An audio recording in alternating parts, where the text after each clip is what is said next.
Yo no sé por qué el mexicano de hoy pone a los aztecas en un pedestal. Pero, ¿en realidad los conocemos?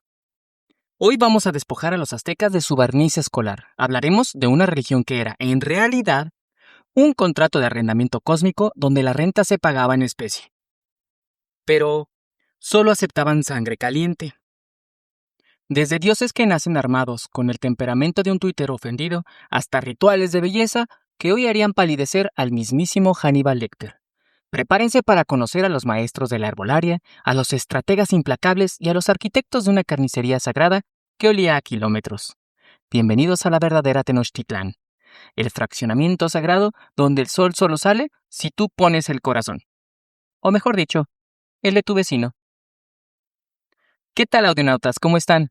Yo estoy muy contento de estar con ustedes y que puedan acompañarme en esta ocasión. Así que, déjense llevar por Hermes y enciendan la imaginación.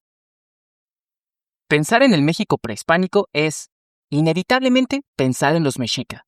Pero cuidado, no eran el culmen de milenios de civilización, sino, más bien, los recién llegados. Apenas un siglo antes de la llegada de los castellanos, este pueblo errante acababa de fundar Tenochtitlán. Sin embargo, su ascenso fue meteórico y violento. En tiempo récord pasaron de ser nómadas rechazados a convertirse en un imperio profundamente opresor. No eran solo vecinos poderosos, eran la bota que aplastaba al resto de Mesoamérica.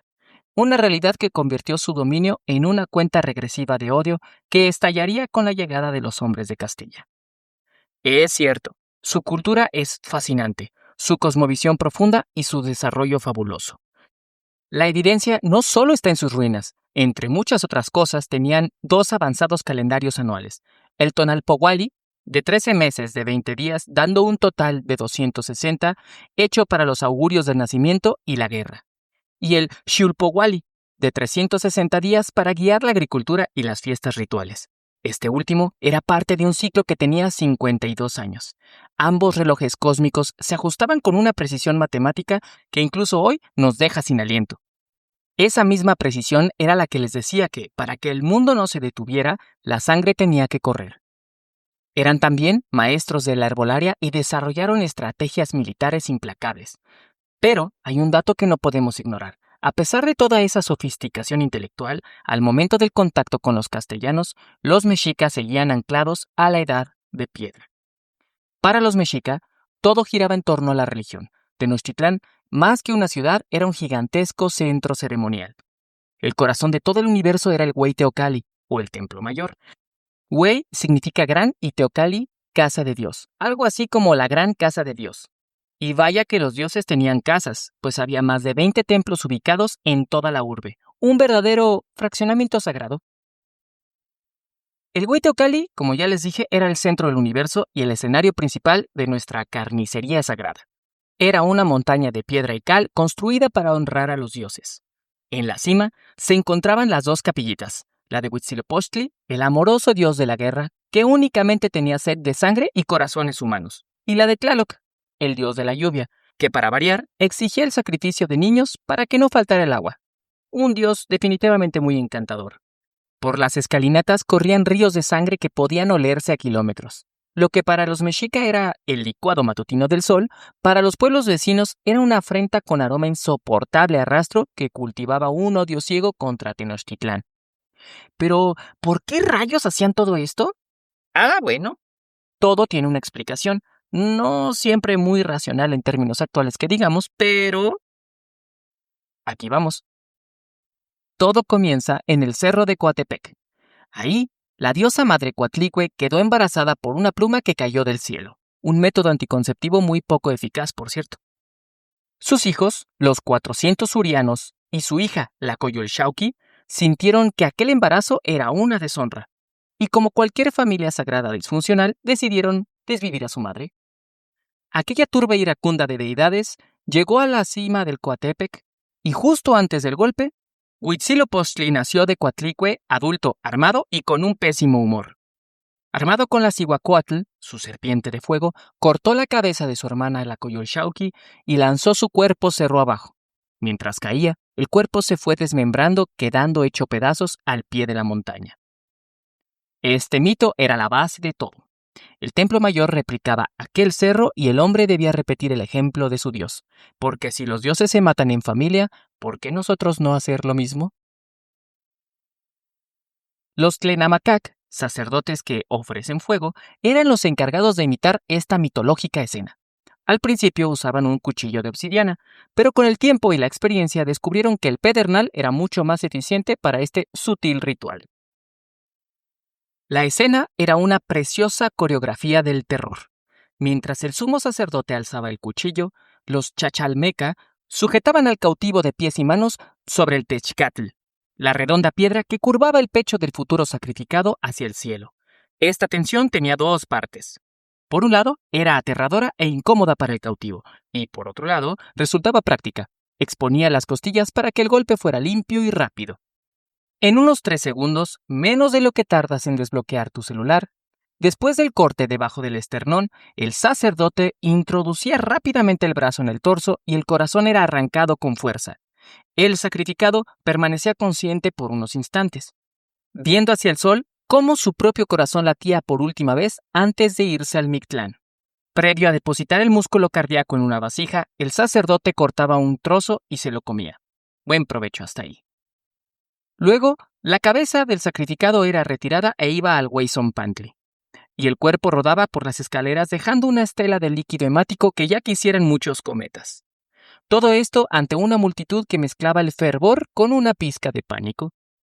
Abajo, los más iguales podían llevarse las partes para su caldo de hombre, aunque el muslo, la parte selecta o premium, era reservada siempre para el tlatoani. Ojo, no crean que comían gente a diario. La base era maíz, calabaza y frijol. El canibalismo ritual era un lujo ocasional. Todo esto para garantizar que al día siguiente no llegara el fin del quinto sol, porque según ellos, si el sol no bebe sangre, el mundo se apaga. Por cierto, el Weyson-Pantli era un muro hecho con cráneos humanos, que ya habrá ocasión de hablar de ello. Y además, ser sacrificado no era ningún honor. Los mexicas eran muy listos. Ese privilegio se lo dejaban siempre a los prisioneros de otros pueblos, porque una cosa es la fe y otra muy distinta querer ser parte del menú. Continuemos. Si Huitzilopochtli les pareció un tipo difícil, les presento a Tlalocantecutli, Tlaloc en su advocación como el señor del Tlalocan, el intramundo para aquellos que mueren en alguna situación relacionada con el agua, porque sí, en la cosmovisión mexica, no importaba tanto tu vida, sino la forma en la que la abandonabas. Tlaloc, el señor de la lluvia, la fertilidad y las cosechas, en teoría, el tipo que hacía que el maíz creciera. En la práctica, era el dios con el peor sentido del humor del panteón mexica. La idea era simple: sin lluvia, no hay vida; sin vida, no hay tamales; y sin comida, no hay imperio. Pero Tlaloc no regalaba el agua por cortesía. Él tenía un fetiche bastante macabro: las lágrimas. El ritual para este dios era posiblemente el más desgarrador. Para que las nubes se dignaran a soltar gota alguna, los mexicas sacrificaban a niños pequeños. Pero aquí viene el toque sádico: no bastaba con el sacrificio. No. Los sacerdotes debían asegurarse que los niños a sacrificar lloraran amargamente antes de morir. Según su lógica sagrada, entre más gritos y más lágrimas derramaran los pequeños, más abundante sería la lluvia, y con ello la cosecha. Pero cuidado, que aquí no se podía disimular. Los tlaloques, esos pequeños ayudantes de Tlaloc que manejaban las nubes, eran los vigilantes implacables de cada sacrificio. Ellos no aceptaban lágrimas de cocodrilo. Si el niño no lloraba lo suficiente para satisfacer a estos auditores de llanto, los sacerdotes pasaban a la siguiente etapa de la carnicería sagrada. Les arrancaban las uñas para garantizar que el dolor fuera genuino y el llanto incontrolable. Para los mexica, cada lágrima infantil era una gota de agua para el maíz. Un intercambio que hoy nos parece una absoluta pesadilla, pero para ellos era el contrato de arrendamiento que tenían que pagar para que la tierra no se secara. Y eso que vivían en un lago. Imagínenle el terror de los pueblos vecinos viendo cómo el precio de las tortillas era, literalmente, el tormento de sus hijos. Como reflexión para la próxima cena: mientras tú te quejas porque está lloviendo y se te mojó la ropa, un mexica en el pasado estaría agradecido por el nivel de agua directamente relacionado con la crueldad que costó esa lluvia. Para ellos, la lluvia no era un fenómeno meteorológico natural, era el resultado de una fervorosa tortura infantil. Si pensaban que con el agua de Tlaloc terminaba el problema, les presento al dueño del menú, Centeotl, el maíz hecho Dios. Para los mexicas, el maíz no era solo una guarnición, era la base de la vida, su ADN y su mayor obsesión. Como ya vimos, en esta carnicería sagrada nada es gratis. La idea clave aquí es que el maíz no solo te alimenta, el maíz te necesita. Según su lógica, la tierra es una boca siempre abierta que necesita ser nutrida para poder esculpir una mazorca. ¿Y el abono favorito de Centeotl? Lo adivinaron, sangre humana. Pero este dios era más democrático en su exigencia. No pedía el corazón de los cautivos, exigía autosacrificios. Es quizá el único dios necesitado de sangre al que los mexicas le regalaban algo voluntariamente. Aunque claro, no dejaban exentos a los prisioneros para pagar un poco de intereses, en forma de gotas de sangre, antes de abonar a capital entregando el corazón completo. Los mexica se pasaban las espinas de maguey por la lengua o las orejas para que su propia sangre goteara sobre el surco. Una reflexión para tu próximo taco. Para ellos, la sangre nutre la tierra. Exactamente de la misma forma en que el maíz nutre al hombre. Era un ciclo de amable reciprocidad violenta. Básicamente, si querías tortillas, tenías que estar dispuesto a desangrarte un poquito. Una dieta bastante cara, ¿no? Si creían que el sistema de intereses de Centeotl era complicado, les presento al CEO de la oscuridad, Tezcatlipoca, el dios del destino y de la noche. Su nombre significa espejo humeante y su idea clave era tan simple como aterradora. Nadie escapa a su voluntad. Este dios tenía el ritual más glamoroso del panteón mexica, o como titulamos este episodio, de la carnicería sagrada. Cada año, los sacerdotes elegían a un joven cautivo. No podía ser cualquiera, tenía que ser el más guapo y perfecto que pudieran encontrar, de buenas carnes y forma, para que viviera literalmente como un dios. Durante 12 meses, este afortunado tenía todo: ropa de lujo, comida de reyes, clases de música y hasta 4 esposas para que no se aburriera de un solo lecho. Caminaba por las calles de Tenochtitlán y la gente se arrodillaba ante él. Era la definición prehispánica de todo un influencer. Pero como siempre, las letras pequeñitas del contrato siempre son las de más grandes consecuencias. Al final del año, el joven tenía que subir al templo, rompiendo sus flautas de barro en cada escalón, para luego ser sacrificado. Ojo, ningún más igual o ciudadano común subía al templo. Únicamente los sacerdotes y los sacrificados tenían acceso al nivel superior. Ya se imaginarán el concepto que tenían los pobladores de a pie sobre lo que significaba ser un sacerdote. La sola palabra generaba pánico. Una reflexión para tu próxima crisis existencial. Para los mexica, podía ser un dios por todo un año solo para terminar siendo la ofrenda del siguiente. Era un recordatorio de que en el señorío mexica hasta el destino más brillante terminaba igual, con un cuchillo de pedernal y un corazón menos. Y si pensaban que ya lo habíamos visto todo, les presento a Xipetotec, nuestro señor el desollado, el dios que lleva el premio al diseño de vestuario más perturbador de toda la moda en Mesoamérica. Su idea clave era la renovación. Para que la naturaleza cambie de piel en primavera, alguien más tiene que perder la suya. El ritual era tan directo como su nombre. Los sacerdotes sacrificaban a un cautivo y, con una precisión quirúrgica digna de un sastre de horror, le quitaban toda la piel. Pero aquí no terminaba la cosa. El sacerdote se ponía esa piel humana todavía fresca y la usaba como un outfit sagrado durante unos 20 días. Imaginen el cuadro: un hombre caminando por la ciudad vestido con la piel de otra persona, mientras ésta se iba secando y pudriendo sobre su propio cuerpo. Seguramente a cada paso le acompañaba el aroma de eau de sacrifice, una fragancia de cuerpo, alma y mucha epidermis, ideal para atraer a bellas mujeres mexicas, o al menos para que nadie se te acerque cuando fueras de compras al mercado de Tlatelolco. Y si creen que esta moda era solo cosa de sacerdotes excéntricos, el octavo güey tlatoani, Ahuizotl, llevó la fiesta de Tlacaxipehualistli, la ceremonia de la piel humana, al nivel más extremo.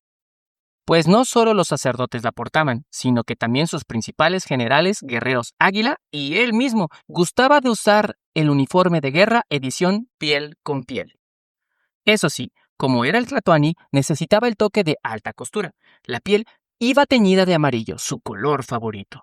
Todo para despertar los más hermosos sentimientos de terror en sus enemigos, quienes veían avanzar un ejército que no solo te quería matar, sino que probablemente quería usar tu talla el próximo mes. Para los mexica, esto no era una película de slashers. Era un símbolo de cómo la semilla se desprende de su cáscara para que brote la vida. Una reflexión para la próxima compra de ropa. Para Xipetotec, la moda no era cuestión de estilo, sino de taxidermia ritual. Aquel era el recordatorio más gráfico de que en Tenochtitlán, para que algo naciera, algo tenía que ser despellejado vivo. Con dioses así, ¿quién necesita enemigos? Y bien, finalmente llegamos al chico bueno del panteón, Quetzalcóatl, el dios del conocimiento y la vida. Si los dioses anteriores eran una película de terror, la serpiente emplumada era más como un documental de Discovery Channel. Su idea clave era la dualidad. No todos los dioses exigían ver rodar cabezas ajenas todo el tiempo. Quetzalcóatl prefería el autosacrificio. Básicamente era el dios que te decía, si quieres mi bendición, págalo tú mismo, no me traigas al vecino. Los mexica se punzaban con espinas de maguey las partes más sensibles del cuerpo, incluyendo las que estás pensando, para ofrecer gotas de su propia sangre. Como reflexión para el próximo momento de culpa. Para ellos, la sangre no siempre debía venir de otro, también podía venir de tu propio cuerpo como una prueba de devoción. Como pueden ver, no era el dios consentido de los sacerdotes de Tenochtitlan, pero sí era un respiro en medio de esta carnicería sagrada. Pero no se engañen, incluso este dios pacífico estaba obsesionado con el líquido vital. La diferencia es que él prefería que fueras tú mismo su propio proveedor, un dios muy al estilo de hágalo usted mismo. Ahora, pongámonos en los guaraches de los demás, los tlaxcaltecas, los totonacas, los empoltecas y todos los demás pueblos o juzgados. Para ellos, las costumbres mexica no eran una cultura fascinante, como para nosotros, eran una pesadilla diaria. Imagina que tu vecino no nada más te roba el mandado, sino que te pide a tu hijo para que un tipo con el cabello lleno de sangre le arranque el corazón porque el sol tiene sed. Una excusa poco convincente para cualquier padre, ¿no lo creen? Los mexica creían vivir en el quinto sol, un mundo inestable que podía terminar en cualquier momento. Por eso, los sacrificios eran una responsabilidad cósmica para mantener el equilibrio del universo. Entonces, los mexica no mataban por maldad, mataban por miedo. Miedo a que el sol no volviera a salir, miedo a que el mundo terminara una vez más. Pero en ese sentido de salvar el universo, sembraron el odio de los pueblos sometidos. ¿Eran los mexicas los villanos de la historia o simplemente un pueblo llevando su fe al extremo? Las exigencias de los dioses del panteón mexica eran en realidad el sistema de impuestos más brutal de la historia. Bueno, al menos de la historia de este territorio. No se podía pagar con monedas, porque además de que no las había, se exigía el pago con biología. Cada vez que un embajador mexica llegaba a pedir el tributo, los pueblos vecinos no veían a un religioso, veían a un cobrador de Electra con un cuchillo de piedra. Por eso, cuando aparecieron los castellanos con sus armaduras, sus caballos, con la idea de unirse contra todos los sacacorazones, el resto de pueblos de la cuenca de la Náhuac no vio un invasor extranjero, vio una salida de emergencia.